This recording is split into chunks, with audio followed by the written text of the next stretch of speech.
என்னடா கதிரை கொலை பண்ணுறதுக்கு திட்டம் போட்டுட்ருக்கீங்க? டே, கூட்டு போனது அவன், திருடினதும் அவன், அம்மா பேச்சை மீறாமல் கல்யாணத்துக்கு ஒத்துக்கிட்டதுக்கு அவனை கொல்ல தாண்டா வேணும்.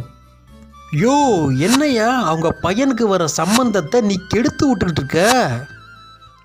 உன் பொண்ணையும் காப்பாற்றி உன் குடும்பமானத்தை காப்பாற்றணுங்கிறதுக்காண்டி தான் மகனுக்கே கல்யாணம் பண்ணி கொடுத்து திருட்டு புள்ளையையும் ஏற்றுக்கிட்டு போய்கிட்டு இருக்காங்க. அவங்க மகனுக்கு வர்ற சம்மந்தத்தை நீ கெடுத்து விட்டுக்கிட்டு இருக்க. உன் மகன் என்னன்னா கதிரை கொல்றதுக்கு பிளான் போடுறான், நீ என்னன்னா சரவணன் கல்யாணத்தை கெடுத்து விடுறதுக்கு பிளான் போடுற. உண்மை என்ன நினச்சின்னு தெரிஞ்சுக்கங்கய்யா. ஏற்கனவே சரவணனுக்கு கல்யாணம் நடக்கலைன்னு சொல்லி வருத்தத்தில் இருக்கார். இப்போ வேற அடிப்பட்ட கதிர்கிட்ட பேச முடியலையேன்னு மேலும் வேதனையில் இருக்கார். இதுக்கெல்லாம் காரணம் உங்கள் அண்ணன் வீட்டுக்கு மானத்தை காப்பாற்றணும்னு நினச்ச உனக்கு உங்கள் வீட்டில் என்ன பிரச்சனை நடக்குங்கிறது தெரியாமல் போச்சே.